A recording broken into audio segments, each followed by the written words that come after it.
Hello everyone, ನಮಸ್ಕಾರ ಎಲ್ರಿಗೂ. Welcome back to my channel. ನಾನು ನಿಮ್ಮ ನಾಗು. ಎಲ್ಲರೂ ಹೇಗಿದ್ದೀರಾ? ಪ್ರಿಪ್ರೇಷನ್ ಎಲ್ಲ ಹೇಗೆ ನಡೀತಿದೆ ಅಂತ ನನಗೆ ಕಮೆಂಟ್ ಅಲ್ಲಿ ತಿಳಿಸಿ. ಅಂಡ್ ನಾನು ಇವತ್ತಿನ ಈ ವಿಡಿಯೋದಲ್ಲಿ ನಾನು ಹೇಗೆ ನಾಡಿದ್ದು RBI ಅಸಿಸ್ಟೆಂಟ್ ಎಕ್ಸಾಮ್ ಇದೆಲ್ಲ ಅದನ್ನ ಅಟೆಂಡ್ ಮಾಡ್ತೀನಿ. ಅಂಡ್ ಹಾಗೇನೆ ಬಿಗಿನರ್ಸ್ ಇದ್ರೆ ಅವ್ರಿಗೊಂದು ಸ್ವಲ್ಪ ಟಿಪ್ಸ್ ಹೇಳ್ತೀನಿ. ನಾನು ಇದ್ರಲ್ಲಿ ಇಷ್ಟೇ ಮಾಡಬೇಕು, ಅದ್ರಲ್ಲಿ ಇಷ್ಟೇ ಮಾಡಬೇಕು, ಈ ತರ ಟಾರ್ಗೆಟ್ ಅಂತ ಇಟ್ಕೊಂಡಿಲ್ಲ. ನಂದೇನಂತಿದೆ ಅಂತ ಹೇಳಿದ್ರೆ, ನಾನು ಲಾಸ್ಟ್ ಪ್ರಿಲಿಮ್ಸ್ ಎಲ್ಲ ಏನ್ ಅಟೆಂಡ್ ಮಾಡಿದೀನಿ ಅದಕ್ಕಿಂತ ಚೆನ್ನಾಗಿ ಮಾಡ್ಬಿಟ್ಟು ಬರ್ಬೇಕು, ಇಂಪ್ರೂವ್ ಆಗಿರ್ಬೇಕು, ಇಂಪ್ರೂವೈಸ್ ಮಾಡ್ಕೊಳ್ಬೇಕು ಅಂತ ನಾನು ಅನ್ಕೊಂಡಿರೋದು ಎಕ್ಸಾಮ್ ಅಲ್ಲಿ. ನಂದು ಮೇನ್ ಲಾಸ್ಟ್ ಎಲ್ಲ ಪ್ರಿಲಿಮ್ಸ್ ಅಲ್ಲಿ ಸ್ವಲ್ಪ ಕಮ್ಮಿ ಮಾರ್ಕ್ಸ್ ಅಂತ ಬರ್ತಿದ್ದು ಕ್ವಾಂಟ್ಸ್ ಅಲ್ಲಿನೇ. ಸೊ ಇವಾಗ ಅದನ್ನ ಚೆನ್ನಾಗಿ ಮಾಡ್ಬಿಟ್ಟು ಬರ್ಬೇಕು. ಅಂಡ್ ಇತ್ತೀಚೆಗೆ ಏನಾಗಿದೆ, ನನಗೆ ಲಾಸ್ಟ್ ಟೈಮ್ ಎಲ್ಲ ಇಂಗ್ಲಿಷ್ ಫಿಲಿಮ್ಸ್ಗೆ ಒಂಥರ ಭಯ ಅನ್ನೋದೇ ಇರ್ತಿರ್ಲಿಲ್ಲ. ಈಗ ಮೇನ್ಸ್ ಅಲ್ಲಿ ಅಷ್ಟಕ್ಕಷ್ಟೇ ಮಾರ್ಕ್ಸ್ ಬಂದ್ಬಿಟ್ಟು ಇವಾಗ ಇದ್ರಲ್ಲೂ ಜಾಸ್ತಿ ತಪ್ಪು ಮಾಡಿದ್ರೆ ಅನ್ನೋದಿದೆ. ಸೊ ಇಂಗ್ಲಿಷ್ ಅಲ್ಲಿ ಮೇನ್ ನಂದು ಏನಿದೆ ಅಂತ ಹೇಳಿದ್ರೆ, ಆಕ್ಯುರಸಿ ಮೇಂಟೈನ್ ಮಾಡಬೇಕು. ಎಷ್ಟು ಬರುತ್ತೆ ಅಷ್ಟೇ ಮಾಡ್ಬಿಟ್ಟು ಬರ್ಬೇಕು. ತುಂಬಾ ಮಾಡ್ಬಿಟ್ಟು ಬಂದು ತಪ್ಪು ಮಾಡೋದಕ್ಕಿಂತ ಎಷ್ಟು ಬರುತ್ತೆ ಅಷ್ಟೇ ಮಾಡ್ಬಿಟ್ಟು ಬರೋಣ ಅಂತ ಅನ್ಕೊಂಡಿದೀನಿ. ಬಿಕಾಸ್ ಇವಾಗ ಬರೀತಿರೋ ಮಾಕಲ್ಲೂ ನನಗೆ ಇಂಗ್ಲೀಷಲ್ಲೇ ಸ್ವಲ್ಪ ಜಾಸ್ತಿ ಮಾರ್ಕ್ಸ್ ಹೋಗ್ತಿರೋದು. ಸೊ ಅದಕ್ಕೇನೆ ಇಂಗ್ಲಿಷ್ ಏನಿಲ್ಲ, ಎಷ್ಟು ಬರುತ್ತೆ ಅಷ್ಟು ಕರೆಕ್ಟಾಗಿ ಅಟೆಂಡ್ ಮಾಡ್ಬಿಟ್ಟು ಬರಬೇಕು ಅಂತ ಇದ್ದೀನಿ. ಅಂಡ್ ಹಾಗೇನೆ ಇನ್ನು ಪಾಯಿಂಟ್ಸ್ ಬಂತು ಅಂತ ಹೇಳಿದ್ರೆ, ನಾನು first simplification, number series, quadratic equation ಏನು ಕೊಟ್ಟಿರ್ತಾರೆ ಅದನ್ನ ಮುಗಿಸ್ಕೊಂತೀನಿ. ಅಂಡ್ ಇದ್ರಲ್ಲೂ ನಾನು ಎಲ್ಲನೂ ಅಟೆಂಡ್ ಮಾಡ್ತೀನಿ ಅಂತ ಹೇಳಲ್ಲ. ಯಾಕಂತ ಹೇಳಿದ್ರೆ ಕೆಲವೊಂದ್ಸತಿ ಈ ಸಿಂಪ್ಲಿಫಿಕೇಶನ್, ನಂಬರ್ ಸೀರೀಸ್ಗೆ ತಗೊಳ್ಳೋ ಟೈಮು ಜಾಸ್ತಿ ಇರುತ್ತೆ ಕೆಲವೊಂದು ಅರ್ಥಮೆಟಿಕ್ ಪ್ರಾಬ್ಲಮ್ಸ್ಗೆ ನಾವು ಟೈಮ್ ತಗೊಳ್ಳೋದಕ್ಕಿಂತ. ಸೊ ಅದಕ್ಕೇನೆ ಅದ್ರಲ್ಲಿ ಯಾವ್ದು ಈಸಿ ಇದೆ ಎಲ್ಲ ಒಂದ್ಸತಿ ಅದನ್ನ ಮುಗಿಸ್ಕೊ ಬಂತು. ಆಮೇಲೆ DI ಮಾಡ್ತೀನಿ. DI ಮುಗಿಸ್ಕೊಂಡ್ಮೇಲೆ ಟೈಮ್ ಉಳಿದಿರುತ್ತಲ್ಲ, ಅವಾಗ ಅರ್ಥಮೆಟಿಕ್ ಮಾಡ್ತೀನಿ. ಅರ್ಥಮೆಟಿಕ್ಕು ಮಾಡಿ ನಮ್ಗೆ ಎಷ್ಟು ಗೊತ್ತಿದೆ ಅಷ್ಟು ಅರ್ಥಮೆಟಿಕ್ ಮಾಡಿದ್ಮೇಲೂ ಸ್ವಲ್ಪ ಟೈಮ್ ಇದೆ ಅಂತ ಏನಾದ್ರು ಅಂದ್ರೆ, ನಾನು ಸಿಂಪ್ಲಿಫಿಕೇಶನ್, ನಂಬರ್ ಸೀರೀಸ್ ಯಾವ್ದಾದ್ರು ಬಿಟ್ಟಿರ್ತೀನಲ್ಲ, ಸ್ವಲ್ಪ ಟೈಮ್ ತಗೊಳುತ್ತೆ ಅನ್ನೋದು ಅಂಥದ್ದನ್ನ ಆಮೇಲೆ ಅಟೆಂಡ್ ಮಾಡ್ತೀನಿ.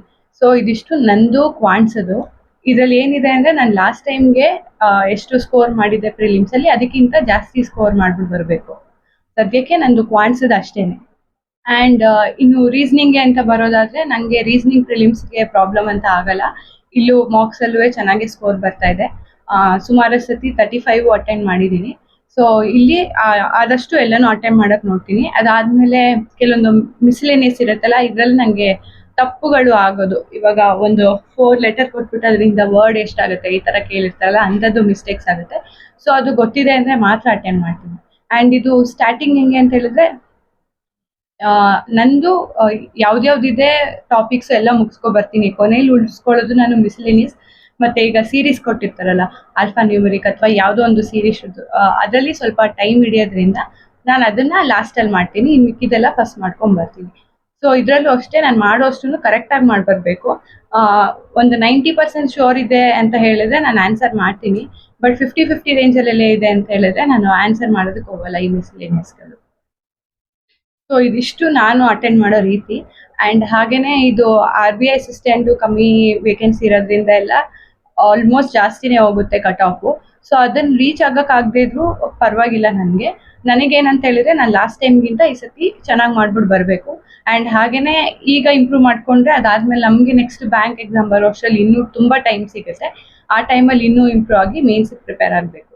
ಅಂಡ್ ಬಿಗಿನರ್ಸ್ ಯಾರೆಲ್ಲ ಇದ್ದೀರಾ, ಇದೇ ನಿಮ್ದು ಮೊದಲನೇ ಎಕ್ಸಾಮು. ನಿಮಗೆ ಮೇನ್ ಏನಂತ ಹೇಳಿದ್ರೆ, ಎದುರ್ಕೊಳ್ಳೋದಕ್ಕೆ ಹೋಗ್ಬೇಡಿ. ನಾನು ಸ್ಟಾರ್ಟಿಂಗ್ ಫಸ್ಟ್ ಎಕ್ಸಾಮ್ ಎಲ್ಲ ಬರ್ದಾಗ ಎದುರ್ಕೊಂಡಿದ್ದೆ. ಅಲ್ಲಿ ಪ್ರೊಸೀಜರ್ ಎಲ್ಲ ನಂಗೆ ಆರಾಮಾಗಿ ಆಯ್ತು, ಅದ್ರ ಬಗ್ಗೆ ಏನು ಹೆದರಿಕೆ ಇರಲಿಲ್ಲ. ನನ್ಗೆ ಏನಂತ ಹೇಳಿದ್ರೆ, ಇನ್ವಿಜಿಲೇಷನ್ಸ್ಗೆ ಅಂತ ಜನ ಓಡಾಡ್ತಿರ್ತಾರಲ್ಲ, ಸೊ ಅವರು ನಮ್ಮನ್ನೇ ನೋಡ್ತಿರ್ತಾರೇನೋ ಆ ಥರ ಎಲ್ಲ ಫೀಲ್ ಬರುತ್ತೆ. ಸೊ ಅದನ್ನೆಲ್ಲ ತಲೆಯಿಂದ ತೆಗ್ದಾಕಿ ನೀವು ಆರಾಮಾಗಿ ಎಕ್ಸಾಮ್ ಬರೀರಿ. ಅಯ್ಯೋ ಕಮ್ಮಿ ಅಟೆಂಡ್ ಮಾಡ್ತಿದ್ದೀನಲ್ಲ ಅಂತೆಲ್ಲ ತಲೆ ಕೆಡ್ಸ್ಕೊಂಬೇಡಿ. ಇದು ಮೊದಲನೇ ಎಕ್ಸಾಮ್ ಆಗಿರೋದ್ರಿಂದ ಒಂದ್ ಸ್ವಲ್ಪ ಎಷ್ಟಾಗತ್ತೆ ಅಷ್ಟೇ ಅಟೆಂಪ್ಟ್ ಮಾಡ್ಬಿಟ್ಟು ಬನ್ನಿ. ಬೇರೆ ಯಾರ ಬಗ್ಗೆನೂ ತಲೆ ಕೆಡ್ಸ್ಕೊಳಕ್ ಹೋಗ್ಬೇಡಿ. ಅಂಡ್ ಹಾಗೇನೆ ಇಲ್ಲಿ ನೀವು ಎಲ್ಲ ಟಾಪಿಕ್ ಕವರ್ ಮಾಡಿದ್ದೀರಾ ಅಂದ್ರೆ ಓಕೆ, ನಿಮ್ಗೆ ಏನ್ ಸೀಕ್ವೆನ್ಸ್ ಇರುತ್ತೆ ಅದನ್ನ ಫಾಲೋ ಮಾಡ್ಕೊಂಡು ಹೋಗಿ. ಬಟ್ ನೀವು ಇನ್ನೂ ಎಲ್ಲ ಟಾಪಿಕ್ ಕವರ್ ಮಾಡಿಲ್ಲ ಅಂತ ಹೇಳೋರು, ನೀವ್ ಯಾವ್ದನ್ನೆಲ್ಲ ಕವರ್ ಮಾಡಿದೀರಾ ಫಸ್ಟ್ ಅದನ್ನ ಕರೆಕ್ಟ್ ಆಗಿ ಅಟೆಂಪ್ಟ್ ಮಾಡ್ಕೊಂಡು ಬನ್ನಿ. ಅಂಡ್ ಹಂಗೇನೆ ಕೆಲವರು ರೀಸನಿಂಗ್ ಓದಿರ್ತೀರಾ, ಇನ್ನೂ ಕ್ವಾಂಟ್ಸ್ ಓದಿರಲ್ಲ, ಈ ತರ ಎಲ್ಲ ಇರುತ್ತಲ್ಲ. ನೀವೇನ್ ಮಾಡಿ ಕ್ವಾಂಟ್ಸ್ ಅಲ್ಲಿ ಅಂದ್ರೆ, ನಿಮ್ಗೆ ಸಿಂಪ್ಲಿಫಿಕೇಶನ್, ನಂಬರ್ ಸೀರೀಸ್ ಮತ್ತೆ DI ಅಂತೂ ಏನು ಫುಲ್ ಕಲಿದೇ ಇದ್ರು ಪರವಾಗಿಲ್ಲ, ಅದೆಲ್ಲ ನಮಗೆ ಮಾಡಕ್ ಬರುತ್ತೆ ಅನ್ನೋ ಟಾಪಿಕ್ಸ್ ಏನೆ. ಸೊ ಇದನ್ನ ಮಾಡ್ಕೊಂಡು ಹೋಗಿ ಫಸ್ಟ್. ಸೊ ನಿಮ್ಗೆ ಎಷ್ಟಾಗತ್ತೆ ಅಷ್ಟು ಮಾಡಿ. ನಿಮ್ಗೆ ಕಮ್ಮಿ ಅಟೆಂಪ್ಟ್ಸ್ ಆದ್ರೂ ಪರವಾಗಿಲ್ಲ, ಯೋಚನೆ ಮಾಡೋದಕ್ಕೆ ಹೋಗ್ಬೇಡಿ. ಅಂಡ್ ಹಾಗೇನೆ ಅಲ್ಲಿ ಪ್ರೊಸೀಜರ್ ಎಲ್ಲ ನಡಿಬೇಕಾದ್ರೂ ನೀವು ಅಯ್ಯೋ ಏನಾಗುತ್ತೋ ಅಂತ ಹೆದರ್ಕೊಳಕ್ ಹೋಗ್ಬೇಡಿ.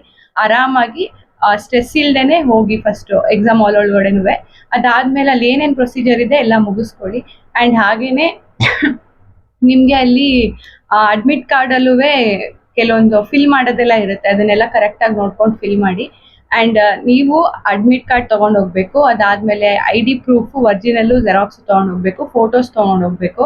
ಆ ಫೋಟೋಸ್ ಒಂದು ಅಡ್ಮಿಟ್ ಕಾರ್ಡ್ ಮೇಲೂ ಸ್ಟಿಕ್ ಮಾಡಿರ್ಬೇಕು ನೀವು. ಅಂಡ್ ಹಾಗೇನೆ ಪೆನ್ನು ತಗೊಂಡ್ ಹೋಗ್ತೀರಾ ಅಂದ್ರೆ ತಗೊಂಡ್ ಹೋಗಿರಿ. ಯೂಶ್ವಲಿ ಕೆಲವೊಂದ್ ಕಡೆ ಕೊಡ್ತಾರೆ, ಕೆಲವೊಂದ್ ಕಡೆ ಕೊಡಲ್ಲ. ಸೊ ಅದಕ್ಕೇನೆ ತಗೊಂಡ್ ಹೋಗಿರಿ. ಅಂಡ್ ಹಾಗೇನೆ ಆರಾಮಾಗಿ ಎಕ್ಸಾಮ್ ಬರ್ದ್ಬಿಟ್ಟು ಬನ್ನಿ. ಅಂಡ್ ಎಲ್ಲರಿಗೂ all the very best. Exam ನ ಚೆನ್ನಾಗಿ ಮಾಡ್ಬಿಟ್ಟು ಬನ್ನಿ, ಕಾಮ್ ಆಗಿ ಮಾಡ್ಬಿಟ್ಟು ಬನ್ನಿ. ಅಂಡ್ ಹಾಗೆ ಈ ವಿಡಿಯೋ ಇಷ್ಟ ಆಗಿದ್ರೆ ಲೈಕ್ ಮಾಡಿ, ಶೇರ್ ಮಾಡಿ, ಕಮೆಂಟ್ ಮಾಡಿ, ಸಬ್ಸ್ಕ್ರೈಬ್ ಮಾಡೋದಂತೂ ಮರಿಬೇಡಿ. Thank you.